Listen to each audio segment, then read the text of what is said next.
Washington. Reuters. The U.S.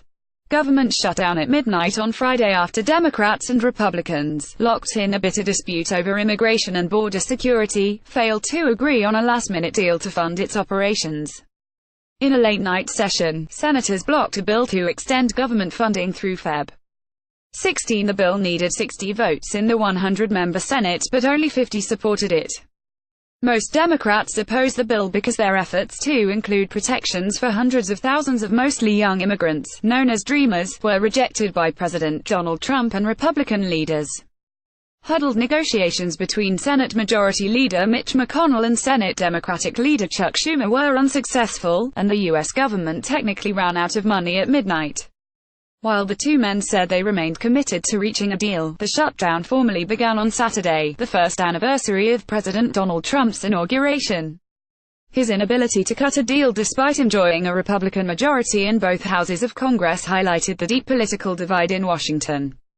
Until a funding deal is worked out, scores of federal agencies across the country will be unable to operate, and hundreds of thousands of non-essential federal workers will be put on temporary unpaid leave.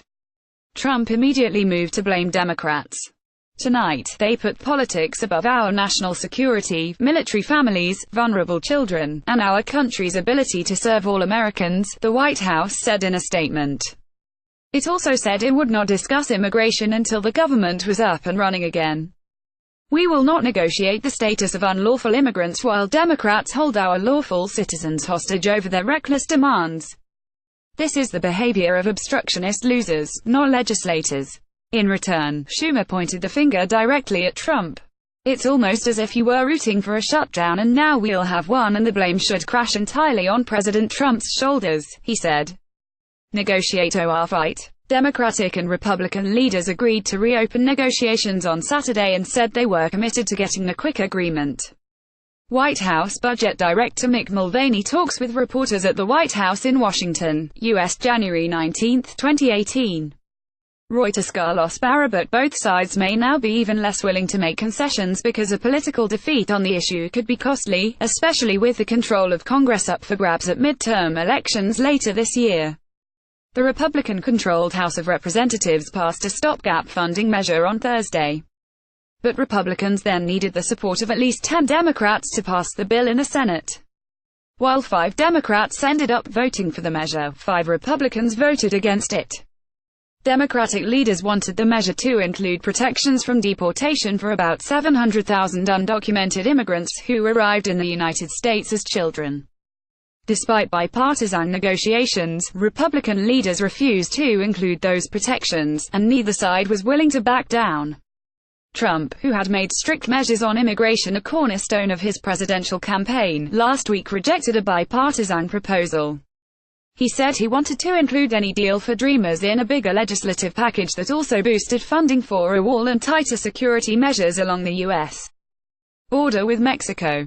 Schumer met with Trump on Friday afternoon and later said he had reluctantly agreed to include the border wall in the negotiations but that it still was not enough to persuade Trump to find a compromise. McConnell said he would seek over the weekend a new funding bill that covered the federal government through to Feb. 8. A Senate Democratic source said that was still too far out.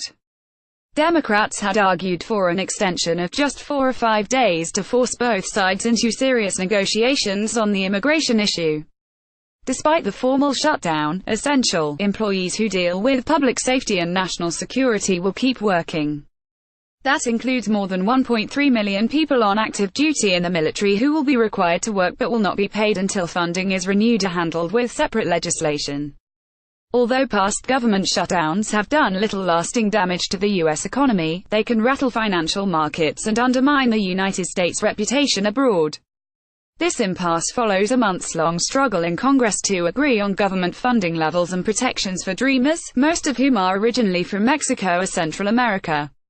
They were given temporary legal status under the Deferred Action for Childhood Arrivals program started by former President Barack Obama. In September, Trump announced he was ending the program and gave Congress until March 5 to come up with new legislation. Efforts to do that have so far failed, so Democrats try to get it done by linking a deal to funding of the federal government.